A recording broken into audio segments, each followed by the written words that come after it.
You are listening to Bona Fide Needs, Season 2, Episode 4.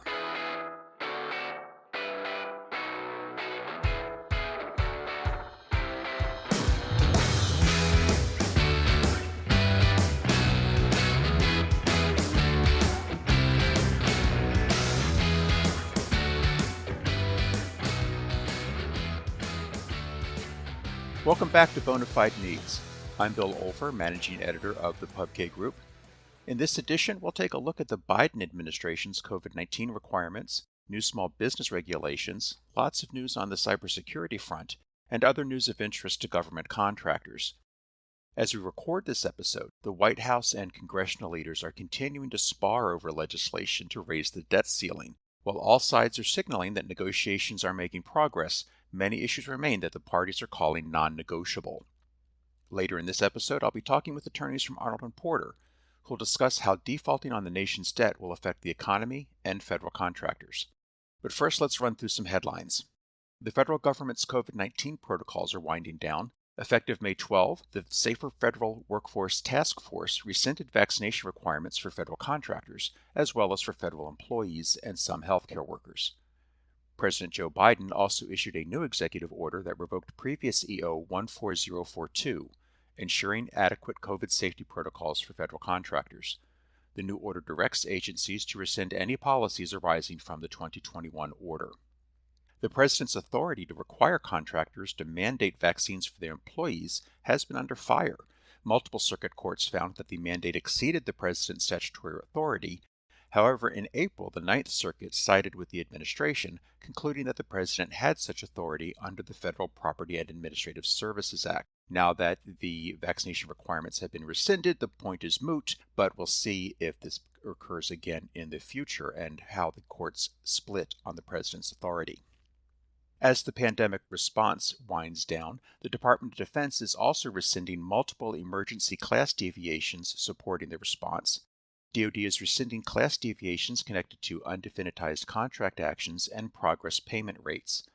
The revision to the progress payment rates will be superseded and revised to return to the current customary rate of 80% for large businesses. DoD anticipates that the revision will retain the 95% progress payment rate for small businesses, though. The effective date of this change is forthcoming. 35 small business members of the Aerospace Industries Association are urging Congress to act on legislation that would restore research and development tax incentives. In a letter to congressional leaders, small business owners and operators addressed how their firms have been harmed by a recent change that requires R&D expenses to be amortized over 5 years, rather than being allowed as a full tax deduction in the year the expenses are incurred.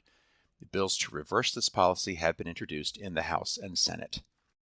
The Department of Labor Office of Contract Compliance Programs has identified 12 large federal construction projects that are eligible for its Mega Construction Project Program for this fiscal year. That project is intended to help contractors comply with federal affirmative action obligations and boost hiring in underserved communities. Each year, Arnold and Porter tracks the Department of Justice's False Claims Act recoveries in real time as they are announced. As of March 31st, the halfway point in fiscal year 2023, recoveries are again trending down from the prior year. By this count, as of March 31st, FCA recoveries totaled $603.4 million, or a projected $1.2 billion for the full fiscal year. If that number holds, it would represent a nearly 50% drop from fiscal 2022, which already was the lowest year for recoveries since 2009. So far this year, DOJ has reached 122 settlements, roughly equivalent to the settlements resolved in the first 6 months of fiscal 2022. However, the dollar amounts of these recoveries are lower, as DOJ has not yet resolved any blockbuster recoveries of $100 million or more. Those large dollar recoveries drive DOJ's annual numbers, but this year the department's largest settlement has been a $69 million recovery connected to an anti-kickback complaint. So far, more than half of recoveries arose from cases brought directly by DOJ rather than by whistleblowers. We'll continue to follow those numbers, and we'll check back in the fall with the final projected recovery. The General Services Administration's Office of Inspector General says the GSA's Transactional Data Reporting pilot program is still providing inaccurate, unreliable, and unusable data. The May 1 report is only the latest in which OIG has questioned the efficacy of the pilot program. In its 2020 report, OIG found that GSA had never used TDR pilot data in contract price negotiations.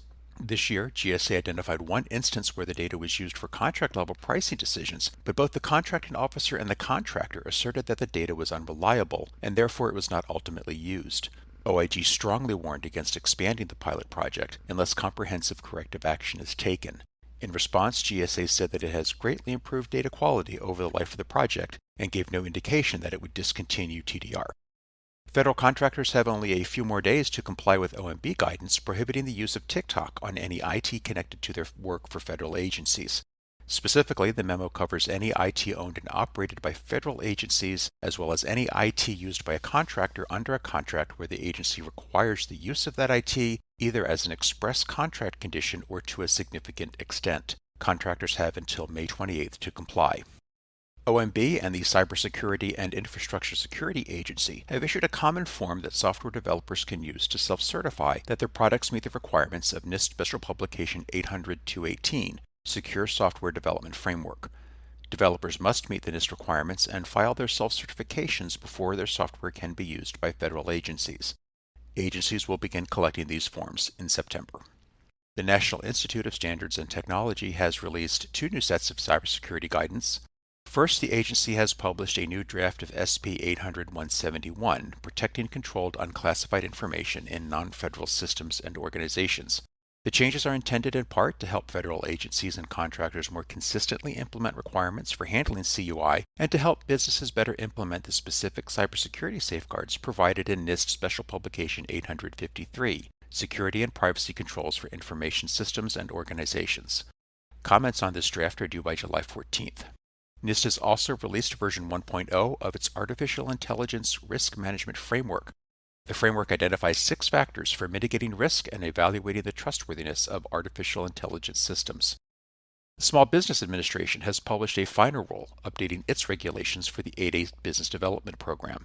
The final rule adopts a September 22 proposed rule that made several changes to the program's ownership and control requirements, including language governing change of ownership for a former participant still performing on an 8A contract, and language regarding the bona fide place of business requirements. SBA has also amended its regulations to implement language from the fiscal year 22 NDAA, which provided that the Office of Hearings and Appeals will hear appeals regarding hub zone eligibility determinations. And finally, we are all watching anxiously as Capitol Hill celebrates the biannual raising of the debt ceiling. The White House and congressional leaders have all stated that they are committed to avoiding any default on the nation's debt, but the parties have still not come to an agreement on issues that each side says are non-negotiable. For some analysis, considerations, and practical advice on this issue, I'm joined today by two attorneys from Arnold and Porter's Government Contract and National Security Group, Keith Feigenbaum and Bryan R. Williamson. We're going to discuss the debt ceiling and its implications, the likely effect of a breach on government contractors and other entities, and some practical recommendations on what you can do to prepare your company in the event of a default. So Keith and Bryan, welcome to the podcast, and thank you for joining me today.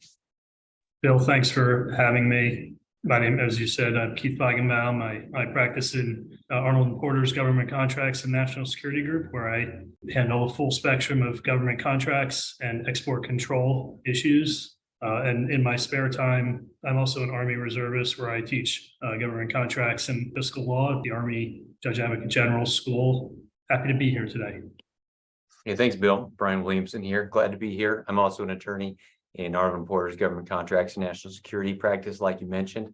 And I'm also a judge advocate in the U.S. Army Reserve, where I get to do that in my part-time. My practice at Arnold and Porter encompasses the full spectrum of government contract services, with an emphasis on government contract disputes and some national security matters. So Keith, let's start with you. Can you give us a practical definition of debt ceiling? Of course, our listeners are hearing a lot about it in the news, but what's the statutory framework we're looking at? Sure, Bill. The debt ceiling is the legal limit on the total amount of federal debt the government can accrue. The limit applies to almost all federal debt, including the roughly $24.6 trillion of debt held by the public and the roughly $6.8 trillion the government owes itself as a result of borrowing from various government accounts, like Social Security and Medicare trust funds. So by statute, The debt ceiling cannot exceed $31.4 trillion. That's the magic number that you're going to hear, $31.4 trillion. Right now, time is running out on the government and Congress to take action on the debt ceiling. If the debt ceiling limit is not raised or an agreement between Congress and the government is not reached by June 1st, so next week, the federal government cannot borrow more and will have to rely solely on incoming tax revenues to finance all of its obligations. So absent some solution in the next week, starting June 2nd, the government will experience serious cash flow problems and be forced to rely on cash on hand at the Treasury Department and use a variety of accounting maneuvers, which are known as extraordinary measures, to avoid defaulting on the government's obligations. And this is all because at that point, absent a solution, given annual deficits, incoming tax receipts would be insufficient to pay millions of daily obligations as they come due, and the federal government will have to at least temporarily default on many of its obligations. These obligations can include Social Security payments and salaries for federal civilian employees and the military. They can also include veterans benefits and utility bills, among many other costs. Now, one important point in this discussion is that it's crucial to distinguish the debt ceiling from a government shutdown, which many of us are more familiar with, having lived through some shutdowns in recent years. The debt ceiling issue is not the same as a federal government shutdown because a shutdown results from Congress's failure to issue valid appropriations that allow agencies to obligate new spending. On the other hand, the debt ceiling limit does not cancel or change incurred obligations, but only affects the government's ability to pay obligations to its citizens, its contractors, and other creditors. While government shutdowns are certainly disruptive and can have serious consequences, some of which we've seen, a government default could be disastrous. Going over to Brian, what are some of those implications for government contractors? So what impact can they expect if the government smacks into the debt ceiling next week and starts to default on its debts? Well, first, it's important to note that because the federal government has never defaulted on its debt before, and there's little to no established formal government guidance, we're largely sailing in uncharted waters. However, there are various implications that contractors should be taking account of, like the potential for the government's payment prioritization, rising interest rates, and potential furloughs. For payment prioritization, the government's likely to determine payment priorities in the event of default within the strict parameters of existing federal fiscal or appropriations law. But in establishing these payment priorities, our experience and research suggests that the government is likely to pay federal bondholders first, followed by mandatory spending on entitlements like Medicare and Social Security, then federal salaries and pensions. Then they'll probably turn to operational military programs necessary for the nation's defense. And in this payment priority waterfall, the federal contractor payments would likely fall to the bottom, depending on the contract's programmatic policy priority, if you will. Now, think operational support for the war in Ukraine or nuclear arsenal support contracts likely having a higher payment priority than research and development contracts for new weapon systems. Additionally, it's unclear whether the government will make distinctions between different types of federal obligations, like contracts versus grants versus interest payments versus, and among others, contractors' individual contract dispute act claims. And in the event of these disputes, there's the possibility, that agencies may only pay already due obligations before committing to starting new ones. But there's also the possibility that the Federal Reserve could raise interest rates in its attempt to mitigate the negative economic consequences from a potential government default, which we're all hoping doesn't happen. And that could lead to the U.S.'s credit rating being downgraded. And these rising interest rates could seriously affect contractors' ability to borrow funds in the face of slow or stopped government payments on existing contracts. And there's also the possibility of new federal furloughs from the government's hamstrung options to mitigate the ripple effects of U.S. economic bleeding from its default. And if a furlough were to occur here, federal employee payrolls became another casualty and another consideration of the federal government's fiscal obligations, like I mentioned before.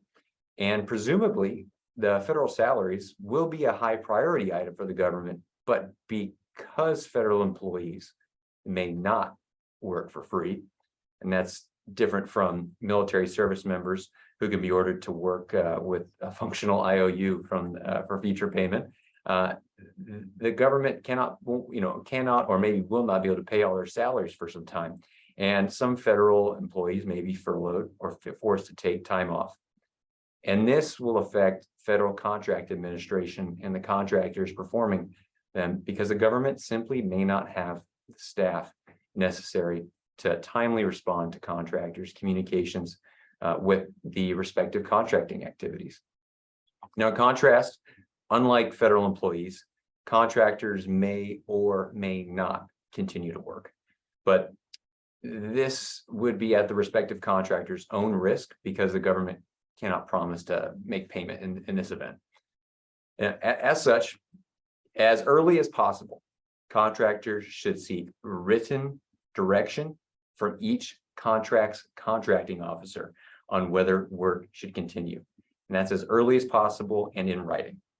Now, although unlikely, some contractors may be required to continue to work if they're deemed essential, but time will tell, and we'll see if that even plays out whatsoever. But ultimately, amidst the many uncertainties surrounding the debt ceiling crisis, it's actually unclear how any of these implications will play out. Wow, that is amazing. Given all these various possible scenarios, these implications, what potential direct effects can government contractors expect? What might happen now to federal contractors? Well, Bill, as you alluded to, and Brian as well, we're operating without any precedent in this situation, which makes it very difficult to predict what Congress, the President, the Office of Management and Budget, the Treasury Department, federal agencies, and the various contracting officials across the federal government who are actually administering the thousands of contracts, what they will do in the event June 1st passes without the debt limit being raised or some deal being struck between Congress and the federal government. All of that said, even despite the uncertainty, we can identify some potential impacts on federal contracts that contractors can anticipate now and plan for today if they haven't already started. These include the suspension or delay of payments pending resolution of the debt limit uncertainty. We're pretty sure that will be a result of a failure to resolve the crisis.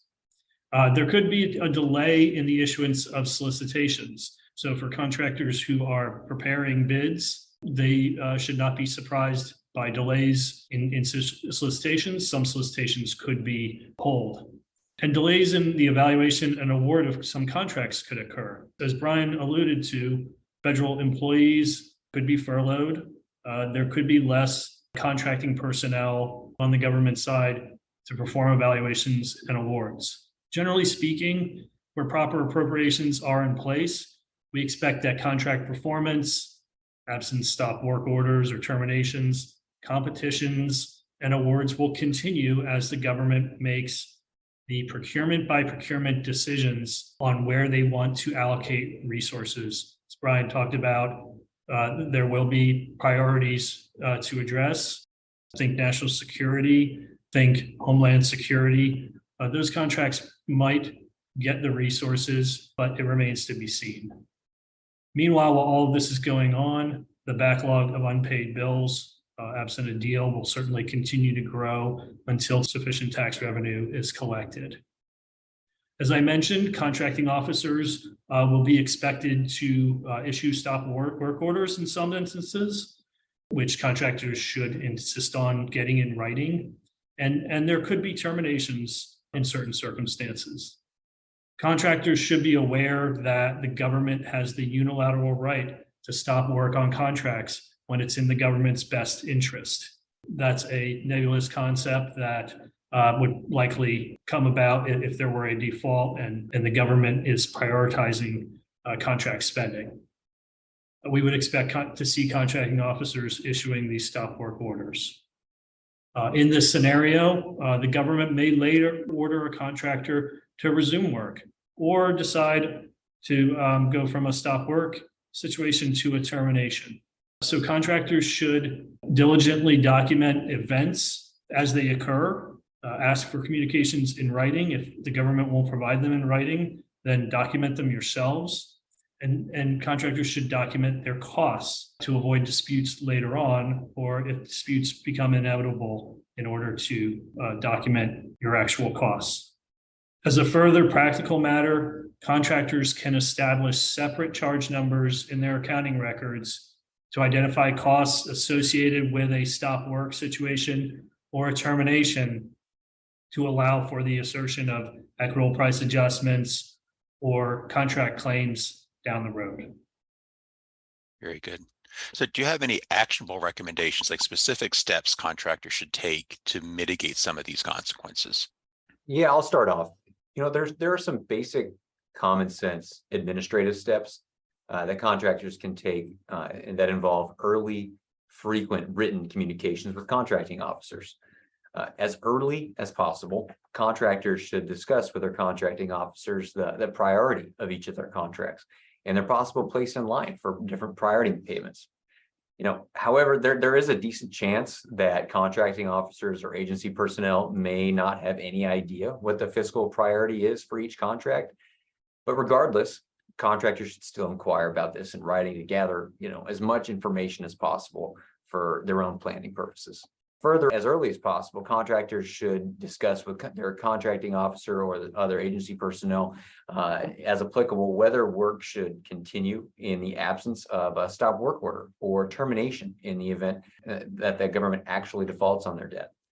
Now, again, the contracting officer or agency may not know the answer, but the more information contractors have, the better they can plan for the possibility of this looming default. Additionally, contractors, should carefully track and document all their costs, like Keith mentioned before. Invoice amounts for future delayed recovery or potential Prompt Payment Act claims. This is because the Prompt Payment Act requires detailed documentation of such costs. And in doing so, the contractors should not only document as much as possible, but they should specifically record when payments are due to ensure payment deadlines are met, and provide written notice to the contracting officer and agency personnel on overdue payments to confirm Prompt Payment Act interest. That's right, Brian. And there's also other accounting and invoicing steps that contractors can take as protective measures in the event of a default. This includes seeking early payment from the government. You could seek payment now based on your financial situation, your risk assessment, the nature of your individual contract. You can do this even if early payment may affect your ability to recover more later. It's purely a risk assessment. Contractors can also seek partial payments or discounts for early payments. These are ways to, depending on your situation, to try to get out ahead of what may come. Contractors should also, in making this assessment, keep in mind those subcontractors and vendors to whom you owe obligations. You should explore ways to secure sufficient cash to ensure timely payments to these subcontractors and vendors, who will also be, looking for payment, and they may be looking at you. They're not necessarily going to look to the government. Given that interest rates could increase as a result of even the threat of default, contractors can pursue hedge company borrowing, or lines of credit with banks and lenders are extended to prepare before interest rates increase. So this is a proactive way to get financing that could be considered depending on your risk assessment and your contractual situation. That's great. That's excellent advice. You discussed some steps that contractors might take, if worse comes to worse, as far as if their contract is terminated or if there's a stop work order. What remedies are available for contractors if all these happen? What can they do if we see the fallout from a debt breach? Yeah, Bill. So one possible option is that, in the event of the government failing to pay a contractor, that contractor might consider utilizing remedies under the Prompt Payment Act and its accompanying regulatory scheme, which can be found at 5 CFR section 1315, if my memory serves me correctly, as well as FAR 32.9 and its accompanying clause, which I think is 52.232-25. These potential remedies are beneficial to contractors because it requires the government to pay interest penalties if the government does not pay the contractor by the required payment date. And some additional, references, resources, or, points that you might consider are, looking closely at what the definition actually is for late payment in section 1315. And then also consider practical steps that you can be proactive in avoiding maybe some disputes, like negotiating with the government to make early payments, like Keith alluded to. If the government deems doing so is in the government's best interest, and things to think of that they might be considering are potentially ensuring continued performance for mission critical contracts, even in the event of a debt default. Or, you can negotiate potential discounts in exchange for early payment to contractors. These are just some practical considerations, as well as some legal remedies that are there, that all kind of build on top of each other. That's right.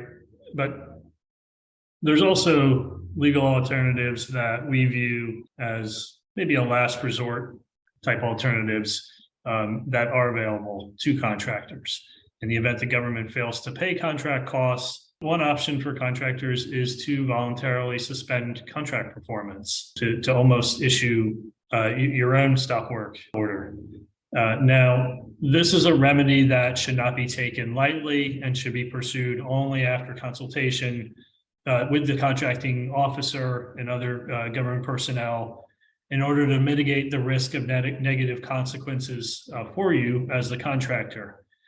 Such as negative CPARS evaluations, or even in serious circumstances, termination for cause in commercial contracts or default in non-commercial contracts. So definitely not a remedy to take lightly, but one that could potentially be exercised depending on the facts of your situation. The government, for its part, could pursue a termination for convenience of the government for virtually any reason, and a default would certainly qualify within that realm. In the event of a termination for convenience, or T for C, contractors can recover their incurred costs to date, certain related costs, and reasonable profit. For commercial product or service contracts, contractors can recover a percentage of the contract price, reflecting the percentage of completion, plus certain charges resulting from the termination.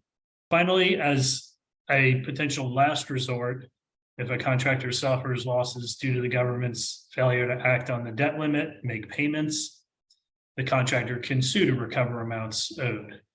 This can be done through a contract claim in court or an administrative forum through an appeal. And the success of that claim generally is going to depend on the quality of the contractor's record keeping. So contractors should meticulously document costs and events, as Brian and I have been saying throughout this. So now, in conclusion, there are competing political agendas at the heart of the debt ceiling issue that create uncertainty and unpredictability with respect to federal contracts. There are many known unknowns that can be addressed through proactive steps today, though. These steps can mitigate the potential negative impact financially on contractors, but paramount among these steps, as we've discussed throughout this talk today, are maintaining open lines of communication with contracting personnel, documenting costs in the event there are payment delays, seeking alternative financing options if they make sense for you, in order to make payments and keep in operation. And lastly, preserving the right to assert contractual remedies down the road. That's fantastic. Keith and Brian, thank you so much for joining me today. That is a lot of information for contractors to consider in what may be a very short amount of time. If the June 1 deadline for the debt ceiling breach is accurate, we'll find out next week if we have either a deal or a breach. So before we go, I think one more time we could do a quick recap on some of your good proactive measures. Contractors, gather intelligence on your contracts and get an understanding of your contract's relative priority for your agency. Submit careful and documented invoices. Consider pursuing alternative lines of credit to cover any periods of non-payment you might be facing. And finally, consult with your attorneys to review your contractual rights for recovery if the government fails to pay you for your work. That's all for this episode, and we'll find out what happens in a week or so, and we may be back with more on this. Thanks for joining us today.